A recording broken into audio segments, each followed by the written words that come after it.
అక్కడ దూరాల ప్రాజెక్టు ఉంది. తర్వాత కేసీఆర్ గారు ఇంకా కొన్ని ప్రాజెక్టులు నిర్మించాలని తలపెట్టి ఉన్నారు. అవన్నీ నిండిన తర్వాతనే ఈరోజు శ్రీశైలం ప్రాజెక్టుకి నీళ్లు వచ్చే అవకాశాలు ఉన్నాయి. మనం చూసాం ఈ రాష్ట్రం విడిపోయిన తర్వాత మొన్న నాగార్జున సాగర్ డ్యామ్ దగ్గర తెలంగాణ రైతులు అలాగే తెలంగాణ పోలీసులు ఆంధ్ర పోలీసులు కొట్టాడుకోవడం జరిగిందని కూడా మనం చూసాం.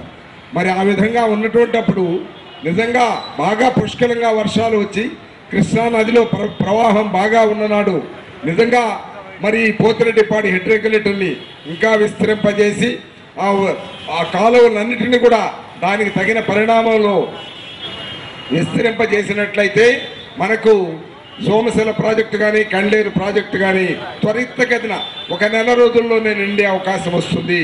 దాన్ని పూర్తి చేయవలసిందిగా మనం చంద్రబాబు గారికి ఆయనకు విషయ పరిజ్ఞానం మరి తప్పనిసరిగా ఆయనకున్నటువంటి కమాండ్ ఇప్పుడు ముఖ్యమంత్రిగా ఆయనకున్నటువంటి అధికారులు నిపుణులు వారి అందరి సలహాలు తీసుకున్నట్లయితే ఈ కార్యక్రమం తప్పనిసరిగా చేయడానికి అవకాశం ఉంటుంది. అది తప్పనిసరిగా నెరవేర్చవలసిందిగా కోరుతున్నాం.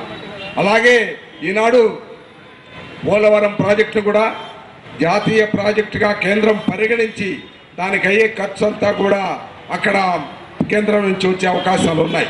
రాజశేఖర రెడ్డి గారు కూడా దాన్ని ఎంతో గొప్ప ప్రాజెక్ట్ అని దాదాపు 980 మెగావాట్ విద్యుత్ శక్తి తయారు కావడమే కాకుండా అక్కడ అవసరాన్ని శ్రీకాకుళం విశాఖపట్నం నుంచి ఈస్ట్ వెస్ట్ గోదావరి జిల్లాలు అన్ని అవసరాలు తీరడమే కాకుండా కృష్ణా నదికి కూడా అక్కడి నుంచి నీళ్లు మళ్లించే కార్యక్రమం చేపట్టారు. దానిలో భాగంగానే ఈనాడు కేంద్ర ప్రభుత్వం కూడా పోలవరం ప్రాజెక్టును జాతీయ ప్రాజెక్టుగా పరిగణించింది. కాబట్టి అది త్వరగా పూర్తయినట్లయితే గోదావరి నీళ్లు కూడా కృష్ణానదికి వచ్చే అవకాశం ఉంటుంది. ఆ విధంగా కృష్ణానది నీటిని రాయలసీమ కరువు ప్రాంతమైనటువంటి రాయలసీమకి అలాగే నెల్లూరు ప్రాంతానికి కూడా వచ్చే అవకాశం ఉంటుంది. వీటిని త్వరితగతిన పూర్తి చేయవలసిన అవసరం ఉందని కూడా నేను మనవి చేస్తున్నాను. చంద్రబాబు గారికి ఈ విషయాలన్నీ కూడా క్షుణ్ణంగా తెలుసు కాబట్టి వారికి దగ్గరలో ఉన్నటువంటి నిపుణులందరూ ఆయనకు నిత్యం చెప్తుంటారు. కాబట్టి తప్పనిసరిగా ఈ కార్యక్రమాన్ని నెరవేర్చవలసిందిగా కోరుతున్నాను. అది చేసిన నాడే ఈ విడిపోయినటువంటి ఆంధ్రప్రదేశ్ రాష్ట్రానికి నీటి కొరత లేకుండా ఉండే పరిస్థితులు ఉంటాయని కూడా నేను మనవి చేస్తున్నాను. అందువల్ల ఈ కార్యక్రమం తప్పనిసరిగా చేసి నిజంగా సోమశిల కండేరు ప్రాజెక్టులో పుష్కలంగా నీళ్లు ఉన్నప్పుడు ఈ కాలువలను కూడా కాలువలను కూడా వెడల్పు చేసేదానికి ఏమాత్రం ఇబ్బంది ఉండదని కూడా నేను మనవి చేస్తున్నాను. ఆ విధంగా ఈ నెల్లూరు జిల్లాలో మిగిలిపోయినటువంటి ఉదయగిరి ప్రాంతం కానివ్వండి ఈ కావలి ప్రాంతానికి పుష్కలంగా నీళ్లు వచ్చేదానికి అవకాశం ఉంటుందని కూడా నేను మనవి చేస్తున్నా.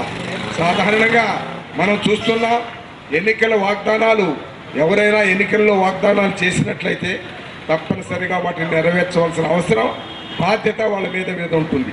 మనం రాజశేఖర రెడ్డి గారిని చూసాం. ఆయన ఎన్నికల వాగ్దానాల్లో 2 చెప్పడం జరిగింది. 2004లో ఆయన 2 వాగ్దానాలు చెప్పారు. 99లో చెప్పారు, అలాగే 2004లో కూడా చెప్పారు. ₹2 కిలో బియ్యం ఇస్తాను, ₹2 కిలో బియ్యం కూడా చెప్పలేదు ఆయన. ₹200 పెన్షను, తర్వాత ఉచిత విద్యుత్తు ఇస్తానని చెప్పడం జరిగింది. ఆయన ముఖ్యమంత్రి అయిన వెంబడే ఆ 2 నెరవేర్చడం జరిగింది. ₹200 పెన్షన్లు ఇవ్వడము, అలాగే విద్యుత్ శక్తి ఉచితంగా 7 గంటలు ఇవ్వడం జరిగింది. ఆయన చెప్పిన వాగ్దానాలు అవి. చెప్పని వాగ్దానాలు చాలా నెరవేర్చిన విషయం మనకు తెలుసు. ₹2 కిలో బియ్యం అనేది చెప్పలేదు, అయినా కూడా ₹2 కిలో బియ్యం ఇచ్చాడు. తర్వాత ఫీజు రియంబర్స్మెంట్ గురించి ఆయన చెప్పలేదు, అయినా ఫీజు రియంబర్స్మెంట్ ఇచ్చి దేశంలో ఎక్కడా లేని విధంగా ఈ రాష్ట్రంలోనే అందరూ బిడ్డలు పేద బిడ్డలు కూడా చదువుకునేదానికి అవకాశం కల్పించారు రాజశేఖర రెడ్డి గారు. ఆరోగ్యశ్రీని కూడా ఆయన ఎప్పుడు చెప్పలేదు, కానీ అధికారానికి వచ్చిన తర్వాత పేద ప్రజలకి ఆరోగ్య భద్రత కల్పించాలనే ఉద్దేశంతో ఆరోగ్యశ్రీ కార్యక్రమాన్ని కూడా చేపట్టడం జరిగింది. అలాగే మరి అందరికీ నివాసయోగ్యంగా ఇళ్లు కట్టించాలనే ఉద్దేశంతో ఈ దేశంలో మొత్తం 5 సంవత్సరాల్లో మిగతా దేశం మొత్తంలో 47 లక్షల ఇళ్లు కడితే ఆయన ఒక్కడే ఈ రాష్ట్రంలో 47 లక్షల ఇళ్లను కట్టించడం జరిగింది. ఆ విధంగా చెప్పనటువంటి వాగ్దానాలను కూడా నెరవేర్చారు రాజశేఖర రెడ్డి గారు. ఆయన ఎన్నికలలో చెప్పిన వాగ్దానాలు రెండు నెరవేర్చడమే కాకుండా చెప్పనటువంటి వాగ్దానాన్ని చాలా నెరవేర్చారని కూడా నేను మనవి చేస్తున్నాను. అటువంటి పరిస్థితుల్లో నిన్న 2014 ఎన్నికల సందర్భంగా చంద్రబాబు గారు చాలా వాగ్దానాలు చేశారు. ఆయనకు తెలియంది కాదు. 9 సంవత్సరాలు ముఖ్యమంత్రిగా చేశారు, 10 సంవత్సరాలు ప్రతిపక్ష నాయకుడిగా చేశారు. 87,000 కోట్ల రూపాయలు రైతు రుణాలు మాఫీ చేస్తానని చెప్పడం జరిగింది. ఆయనకి లెక్కలు తెలియక కాదు, ఆ రోజు తప్పనిసరిగా చేస్తానని చెప్పడం జరిగింది. అలాగే 14,000 కోట్ల రూపాయలు మహిళా రుణాలన్నింటినీ కూడా మాఫీ చేస్తానని అన్నారు.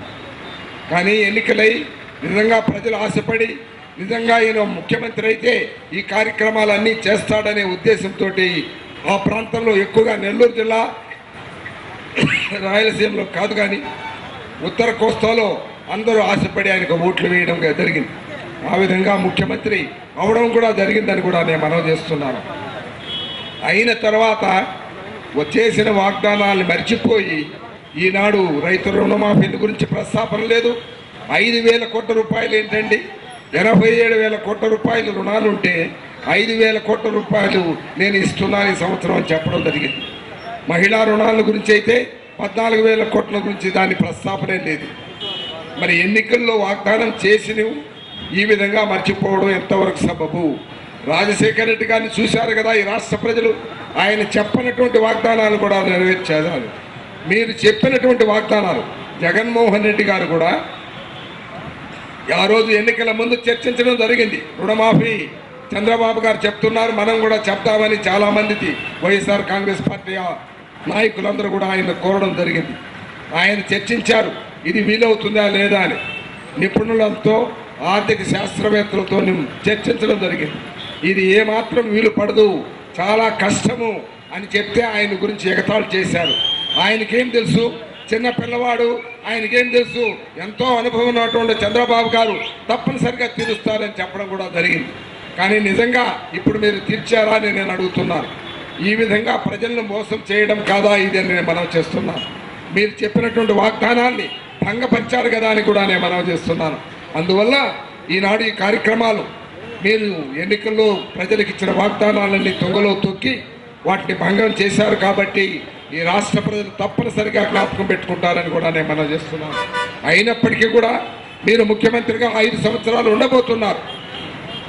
ఈ 5 సంవత్సరాల్లో రాష్ట్ర రైతులకి, ప్రజానీకానికి చేయవలసిన అవసరాలు చాలా ఉన్నాయి. దానిలో భాగంగానే మీరు చెప్తున్నటువంటి కార్యక్రమాలన్నీ నెరవేర్చండి. ఆ విధంగా ఇక్కడ నెల్లూరు జిల్లా ప్రాంతంలో కూడా కావలి కెనాల్కి అది విస్తరింపజేసి దాన్ని 1200 ఇసుకు చేసినట్లయితే ఈ ప్రాంతం అంతా కూడా బాగుపడుతుందని కూడా మనవి చేస్తున్నాను.